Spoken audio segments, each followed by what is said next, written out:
Hello friends, I am Jasdeep Kamra, director pulse IAS academy. And आज का video का topic आपने देख ही लिया हुआ थंबनेल में। और बड़ा इंटरेस्टिंग टॉपिक है। व्लादिमीर पुतिन जो कि रशिया के प्रेसिडेंट हैं, उन्होंने ये बोला है। और ये एक बारी नहीं, काफ़ी बारी बोल चुके हैं वो ये बोला है कि India deserves to be in global power list. ठीक है, बहुत बड़ी स्टेटमेंट है। क्यों? सबसे पहले ये रशियन प्रेसिडेंट ने बोला है। रशिया सेकंड या थर्ड नंबर पर माना जाता है वर्ल्ड में, पावर में। चाहे वो इकोनॉमिक पावर हो, चाहे वो मिलिट्री पावर हो। चाइना के बाद या चाइना से पहले आप लगा लो, यूएसए के बाद। ठीक है। और रशियन प्रेसिडेंट का ऐसा बोलना कि इंडिया ग्लोबल पावर लिस्ट में आना चाहिए, चाहे वो पहले 5 की लिस्ट हो, पहले 10 की लिस्ट हो। ठीक है। वैसे एक रिसेंट मैगजीन ने, जो कि यूएसए से पब्लिश होती है, जिसका नाम है 1945 मैगजीन। ठीक है, उसने इंडिया को 8th नंबर पर, सॉरी 5th नंबर पर रख दिया है ऑलरेडी। लेकिन ये ग्लोबली एक्सेप्टेड है या नहीं है, ये दूसरी बात है। एक मैगजीन का मानना है, ये अलग बात है। लेकिन पुतिन का बार बार ये चीज बोलना कि इंडिया को ग्लोबल पावर लिस्ट में लाना चाहिए, इंडिया डिजर्व करता है, India deserves to be in global power list, ये बहुत बड़ी बात है। अब व्लादिमीर पुतिन ऐसा क्यों कह रहे हैं, इसकी बैकग्राउंड क्या है, यही हम लोग आज देखेंगे। ठीक है, तो स्टार्ट करते हैं। पुतिन जो है, ये जब ट्रम्प पहले आए थे यूएस प्रेसिडेंट, तब भी बहुत खुश थे। और अब जब आए हैं, इनफैक्ट जब वोटिंग, ट्रम्प की जब वोटिंग की काउंटिंग चल रही थी, तो ऑलमोस्ट डिसाइड हो चुका था कि ट्रम्प ही प्रेसिडेंट बने थे। तो पुतिन बहुत खुश थे उस टाइम पे भी, आज भी खुश है। बीच में जब जो बिडेन आए तो पुतिन बिल्कुल खुश नहीं थे। इनफैक्ट उस टाइम पर यूएस, सॉरी रशिया और यूक्रेन की वार भी स्टार्ट हो चुकी थी। ये भी कहा जाता है कि ये वार बेसिकली ये वार के स्टार्ट के लिए जो बिडेन रिस्पॉन्सिबल थे, अमेरिकन प्रेसिडेंट। ठीक है। जो बिडेन रिपब्लिकन पार्टी से बिलोंग करते हैं, डोनाल्ड ट्रंप डेमोक्रेटिक पार्टी से बिलोंग करते हैं अमेरिका की। अब जो बिडेन इसके लिए रिस्पॉन्सिबल क्यों ठहराए जाते हैं वार के लिए, बेसिकली ये स्टोरी थी। इसके लिए एक अलग वीडियो भी हम करेंगे।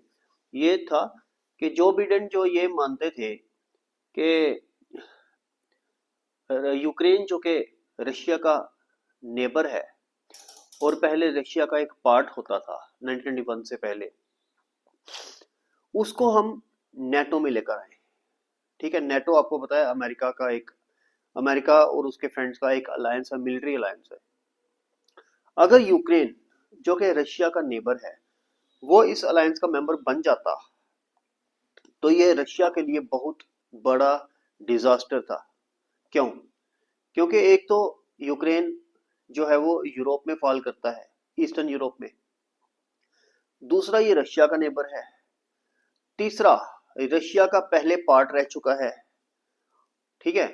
और चौथा, अगर ये यूरोपियन कंट्री अमेरिका का नेटो का अलायंस बन जाता, तो फिर बाकी जो अलायंस अलायंस पार्टनर्स है, फ्रांस, यूके, ये जर्मनी वगैरह, ये सारे लोग जो थे, ये भी इसके फ्रेंड्स बन जाते।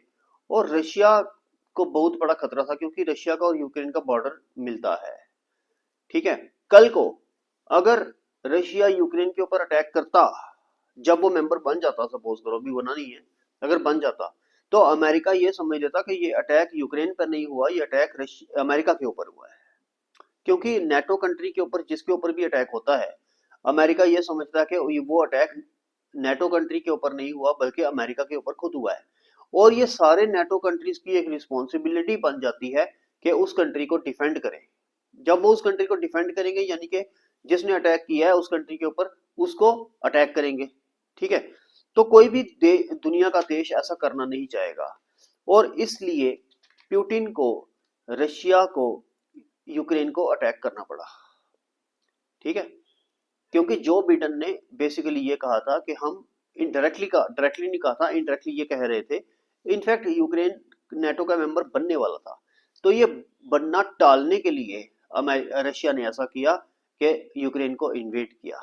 लेकिन ये बहुत बड़ा डिजास्टर किया रशिया ने ऐसा करके। उसको पता था ये डिजास्टर ही है, क्योंकि अल्टीमेटली यूक्रेन को सारे सारे कंट्रीज जो कि अमेरिका के फ्रेंड्स हैं, ये जितने भी यूरोपियन कंट्रीज हैं, फ्रांस, यूके, जर्मनी, वो सारे सपोर्ट करेंगे। और वो सपोर्ट कर रहे हैं आज भी। ठीक है। तो पुतिन ने ये कहा, पुतिन, मैंने कहा, ये बहुत खुश थे ट्रम्प को देख के कि ट्रम्प प्रेसिडेंट बन गए।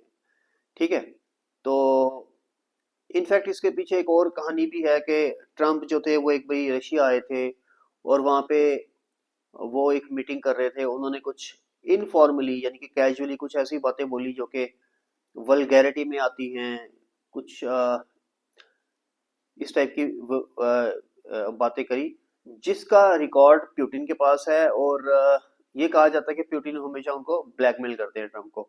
लेकिन ट्रम्प ने बहुत बड़ी ये मीडिया में आके कहा है इसको ये एक जोक है, ऐसा कुछ सीरियस नहीं है। ठीक है, तो एक ये स्टोरी थी, ये भी मैंने आपको बताई है, इनफॉर्मल स्टोरी है ये।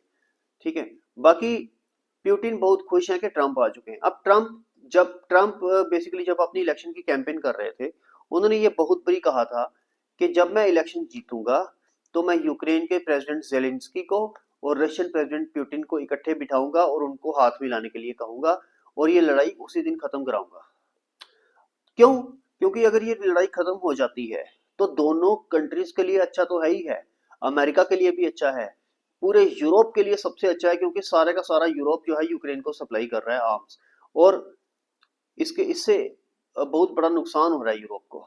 इनफैक्ट फ्रांस के प्रेसिडेंट ने रिसेंटली ये कहा है कि हमने बहुत बड़ी गलती कर दी, मतलब इनडायरेक्टली ये कहा है कि हमने बहुत बड़ी गलती कर दी यूक्रेन का साथ देकर, क्योंकि रिसोर्सेज यूरोपियन कंट्रीज आगे छोटे छोटे कंट्रीज हैं और उनके रिसोर्सेज खत्म हो रहे हैं यूक्रेन को अनएंडिंग वार को सपोर्ट करते हुए।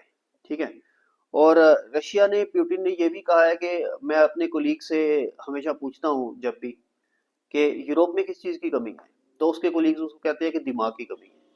ठीक है, तो ये हंसते हुए उन्होंने बहुत बहुत बड़ी ये भी चीज बोली है। ठीक है, बाकी रही इंडिया की बात, इंडिया को पुतिन क्यों चाहते हैं कि वो ग्लोबल पावर बने। देखिए रशिया जो है वो हमेशा इंडिया का एक लॉन्ग टर्म फ्रेंड रहा है। रशिया ने इंडिया को बहुत हेल्प की है इंडिया पाकिस्तान वार्स, दोनों तीनों वार्स में। ठीक है, और उसके बाद रशिया ने इंडिया को मिग 27 ये सारे प्लेन्स तो दिए दिए, ब्रह्मोस मिसाइल दी। और रशिया ये बोलता है कि हम सिर्फ इंडिया को हथियार सप्लाई नहीं करते, बल्कि हम दोनों कंट्रीज यानी कि इंडिया और रशिया मिलकर हथियार बनाते भी हैं, ये बहुत बड़ी बात है। ठीक है, और साथ में रशिया ये भी मानता है कि इंडिया हमसे तो हथियार खरीदता ही है और खुद भी बनाने की क्षमता रखता है। और साथ ही साथ इंडिया ने अपने रिलेशंस अमेरिका के साथ, यूके के साथ, फ्रांस के साथ, जर्मनी के साथ, स्विट्जरलैंड के साथ, इसराइल के साथ अच्छे रखे हुए हैं। यानी कि जरूरत पड़ने पर ये सारे कंट्रीज इंडिया को हेल्प कर सकते हैं, रशिया तो करता ही करता है। ठीक है, इसका एक और एंगल भी है। ठीक है, इसका एक और एंगल ये है कि ट्रंप ने ये बोला है कि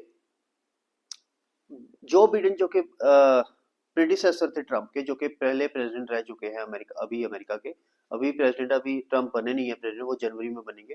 तो जो बिडेन ने ये कहा, जो बिडेन की ये वो ट्रंप जो है वो गलती मानते हैं क्या, जो बिडेन की गलती मानते हैं कि यूक्रेन रशिया की वार स्टार्ट कराकर जो बिडेन ने बहुत बड़ी गलती की। क्योंकि इस वार से हुआ क्या, इस वार से ये हुआ कि अमेरिका ने और यूरोप ने रशिया के ऊपर सैंक्शंस लगाए कि वो रशिया अपना माल जो है वो सामान जो है वो अमेरिका और यूरोप को बेच नहीं सकता। अब इसका नतीजा क्या हुआ, रशिया अपना सारा सामान इंडिया और चाइना को बेच रहा है, बल्कि चाइना और इंडिया को बेच रहा है, ज्यादा चाइना को बेच रहा है। इससे क्या हुआ, इससे ये हुआ कि रशिया और चाइना आपस में बहुत करीब आ गए। और अमेरिका कभी नहीं चाहता कि चाइना और रशिया करीब आए। ट्रंप भी यही कहते हैं हर मीटिंग में कि चाइना और रशिया जब करीब आएंगे तो अमेरिका के लिए डिजास्टर होगा। अमेरिका के लिए बेसिकली चाइना और रशिया कभी करीब आने नहीं देना चाहिए। ठीक है, और इसके पीछे रिस्पॉन्सिबल कौन है, जो बिडेन। तभी अमेरिकन प्रेसिडेंट ट्रंप ये कह रहे हैं कि ये लड़ाई मैं जल्दी से जल्दी खत्म कराऊंगा ताकि रशिया की डिपेंडेंस चाइना के ऊपर कम हो जाए, क्योंकि वो उसको सामान भेजेगा। क्योंकि जैसे ये वार खत्म होगी रशिया और यूक्रेन की, वैसे ही क्या होगा, रशिया के ऊपर सैंक्शंस जो है वो हट जाएंगे, एकदम नहीं हटेंगे पर धीरे धीरे हट जाएंगे। जब वो सैंक्शंस हटेंगे तो यूरोप का भी फायदा होगा, क्योंकि रशिया जो है वो यूरोप को सामान बेच सकेगा, यूरोप जो है वो रशिया को सामान बेच सकेगा, रशिया जो है वो अमेरिका को, और अमेरिका जो है वो रशिया को सामान बेच सकेगा। तो इसलिए हम हर कंट्री की इसमें बेटरमेंट ही है, कोई नुकसान कोई नहीं है। बाकी इंडिया को पुतिन इसलिए कहते हैं कि ग्लोबल पावर में लाना चाहिए, क्योंकि वो मानते हैं कि इंडिया कैपेबल है और साथ में इंडिया एक एशियन कंट्री है। अगर रशिया, चाइना, इंडिया, जापान ये ग्लोबल पावर्स बनते हैं, ठीक है, तो इससे क्या होगा, अमेरिका और यूरोप थोड़े से वीकेंड लगेंगे, ठीक है। तो ये इसके पीछे ये सोच है व्लादिमीर पुतिन की। ये कहते हुए हम वीडियो यहीं पे खत्म करते हैं, ठीक है। बाकी अगर आपने कुछ वीडियो के रिगार्डिंग या कुछ और यूपीएससी कोचिंग या फिर जेकेएस कोचिंग के रिगार्डिंग कुछ पूछना हो, आप कभी भी व्हाट्सएप कर सकते हैं 9596662695 पे। इसके लिए आप कभी भी हमें व्हाट्सएप करके पूछ सकते हैं। Thank you.